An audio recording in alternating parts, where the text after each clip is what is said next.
ومن أحسن قولا ممن دعا إلى الله وعمل صالحا وقال إنني من المسلمين. The first day I went to school in the US, my mom, again, coming from Pakistan, wanted me to wear a suit and a bow tie to look nice because, their idea is very different, So I walked into school with like a suit on with a bow tie and I was like, hello, my name is Uthman, how are you? And they beat me up that day. I got jumped 3 times the first day. Yeah.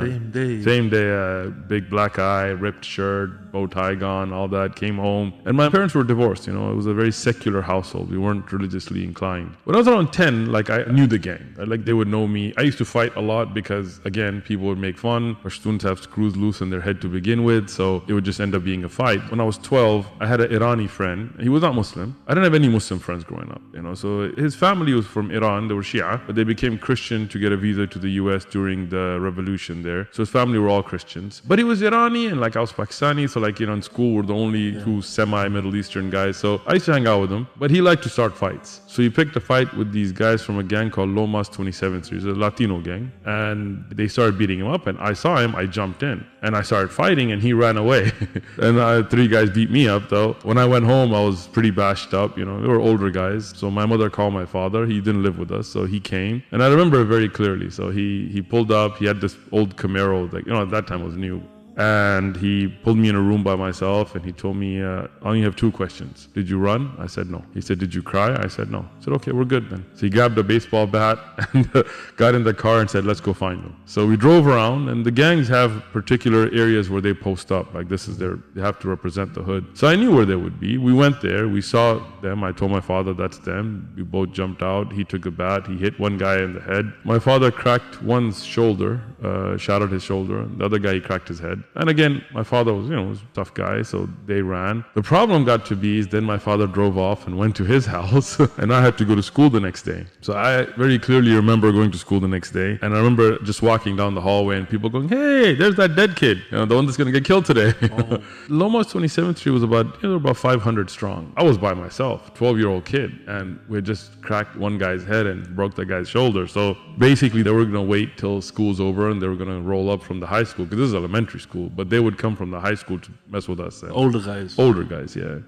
And it was going to be my death that day. So another gang called Eastside San Diego, also Sureños, they approached me. They said, look, we've seen you around. You can fight. You stand your ground. If you don't want to die, join us. And Eastside was about a 600 people strong gang. And they didn't like Lomas Street to begin with. So they were like, you join us, we'll protect you. So that's how I, at 12 years of age, got into gangs. So basically, when I got involved in gangs, it wasn't like robberies and little things. It was a lot of bigger stuff. We used to work with the cartels. San Diego was the last city before Tijuana. Border, yeah. So all the drugs that come into the US, they go. And Tijuana, Mexico is the most dangerous city in the world. If you Google the highest murder rate in the world, in 1 year they had 2,800 murders just in that city. We had people who would go and sell drugs on the streets. I wasn't one of them. I was part of the more people that planned things. So we used to go down to Tijuana, meet with the cartel guys. We would facilitate bringing the drugs in. We would take guns from the US to them and they would pay us in drugs and then we would then sell those on the streets. We did robberies. We also did hits for them, right? So if they wanted somebody killed in the US, they wouldn't send a guy from TJ. They would just tell one of us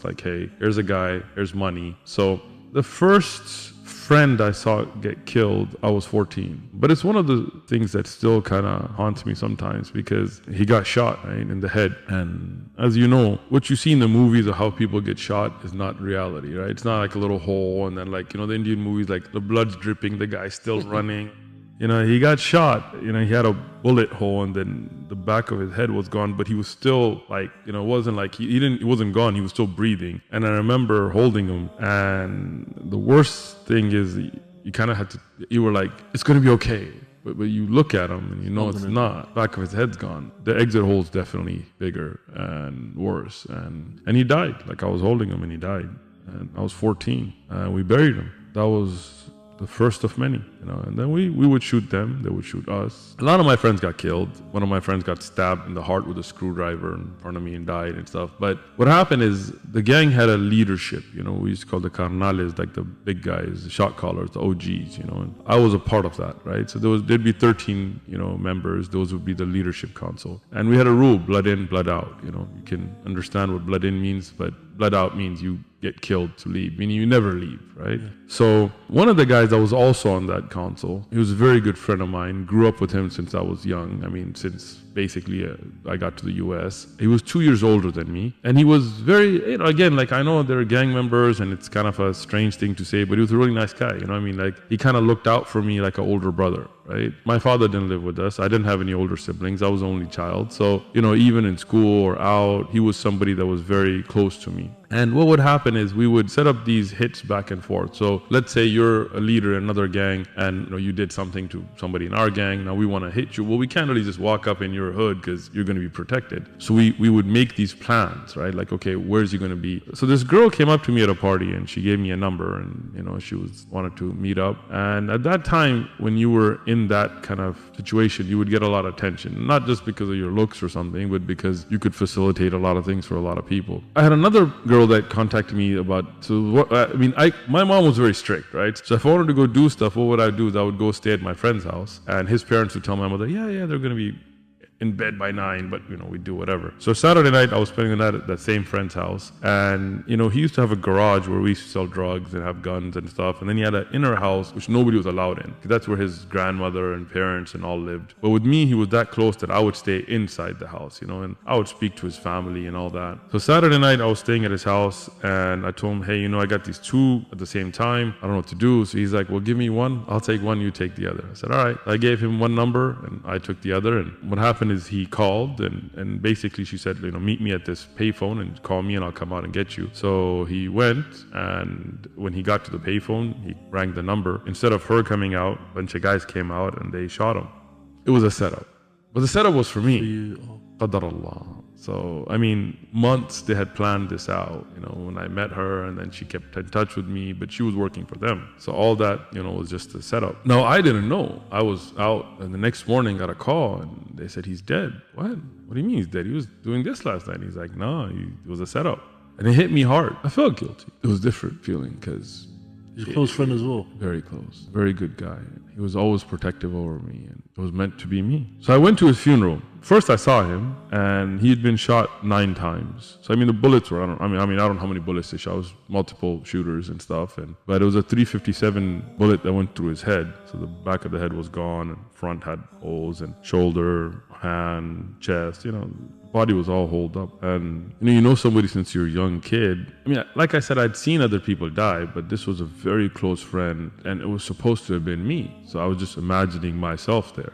So we had a lot of money, like we used to bring drugs. We couldn't put it in a bank. We couldn't buy property. We couldn't invest. So what we'd do is we'd buy cars and put expensive rims on them. And so we had a really nice 64 Impala with rims and hydraulics and paint job and custom seats and all that. And I was 18 at the time. So it's not like, it wasn't really mine. It was ours together from the money that we all got from the drug trade and stuff. And he used to take care of that car. Like he was really into cars. I wasn't really a car guy. But he was really he would wash it and clean it and all that stuff. And I saw his brothers were driving the car, and he had 13 girlfriends, not girls that he slept with, who knows, but 13 that were like his girlfriends, like that they all knew about each other and all that, And each one of them was at the funeral, but crying on some other guy's shoulder. I watched this. I watched those girls go home with another guy. I went to his house. I was very close to his family, and obviously his mother was having a panic attack, and his grandmother was crying. But his brothers were already fighting over his things. And at that time we had these jackets called Ben Davis. They were heavy jackets, and they were expensive. For us, they were expensive, So his brothers were already fighting over that. And he used to store his money at home. And I knew where he kept it. We were all trust. It was gone. His brothers already taken it, I just started thinking, what's life about? Money was something important to us, but he didn't take any of it. Girls, no girl went into the grave with him. They all walked out with somebody else. Power, we used to have clout. Alhamdulillah, I started to study different religions. I realized there's more to life. Then when I left, I basically just stopped hanging out. I started going to the masjid. I started reading Quran. I didn't know how to read Alif Bata. I didn't know how to read Quran. I didn't know how to pray. I knew some basics I'd seen in my family, but I didn't really know. So I started to go to a madrasa, even though now I started to get a regular job, I couldn't sell drugs anymore, right? And now I was trying to go to college because I wanted to get my life together. So the gang called me. They're like, hey, where you been? I haven't seen you for a while. And I was like, well, I'm Muslim, and they were like, okay. And, I was like, no, like, I'm really Muslim now. Like, I can't do this stuff anymore. And I remember they were like, look, we're Catholics and Christians and you're Muslim and that's all good. I mean, you do you, right? That's all good. But gang is gang. Like, that comes first, right? Whatever. And I was like, nah, unlike you guys, I can't do that. Like, I can't just go confess. I can't just be like, Jesus died for my sins. Like, if I'm Muslim, I'm Muslim. Like, I got to live it. Like, I can't sell drugs anymore. I can't be partying. And they were like, well, I mean, you know the rules, blood in, blood out. Whatever religion you want to follow is up to you. And they were very respectful, like, of religion generally, right? They were very respectful of clergy, like of priests. But the rules are rules, right? And if you don't obey by the rules, then what do you have, right? Chaos. So I was like, all right, well, I mean, you know me, and you know what I have done, what I can do, and I know you. And if you come, it's not going to be easy. It is what it is, right? And that was probably the most stressful time in my life because I wasn't worried about myself. I considered myself dead already, right? Because so many times we'd been shot at and stuff that, But what I was worried about is they're going to shoot the house and they're going to kill my mom. That's what I cared about, and I couldn't live with that, that my mom gets hurt because of me. So at that time, I used to have an attic.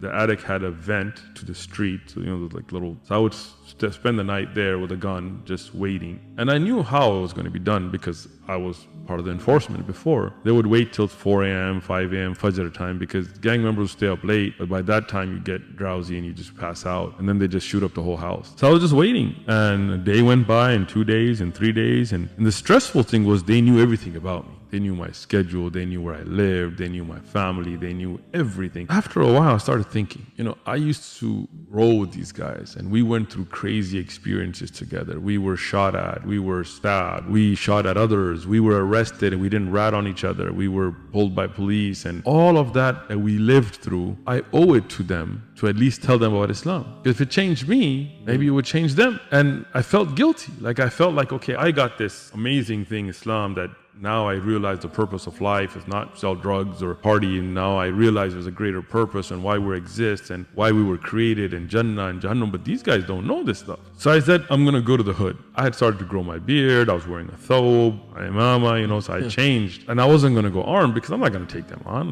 right? So I was like, okay, I'm just going to go. So I started walking, and I can't imagine what they were thinking, like some guy in a robe is coming, I don't know what code they sent, but they didn't recognize me at first because I was, when I got close and they looked at my face and they recognized me, they were like, what are you doing here? Like, are you crazy? And I remember one of my friends that I grew up with that, he was still an active gang member. He told me, look, I don't know what you're doing here, but I swear to God, you're not going to walk out of here alive. We were sitting here thinking, how are we going to kill you? You just came here, and then they patted me down. I was like, I'm not armed, and they were like, you're crazy. Like, you're going to die here. There's no way you're going to walk out of here. At that time, I was like, all right, well, it is what it is, right? I mean, how long are you going to live looking over your back, whatever? So I told him, look, let me just talk to you. Give me 5 minutes. Let me just tell you something, what changed me, and then do whatever you got to do. So I started talking about Islam. I'm talking like, look, this guy got killed. This guy got killed. Where is his family today? Look at the hardship. His mom crying. You're going to get killed for what? Like, for what drugs you're going to take with you? What money you're going to take with you? This guy just got stabbed. This guy got this. This guy's doing the rest of his life. His kids are messed up because he's never going to get out of prison. What's it for? What's all that money going to do for him in prison? There's no girls in prison. There's no fun in prison. There's no ice cream, no sunshine. What's the point? And of course,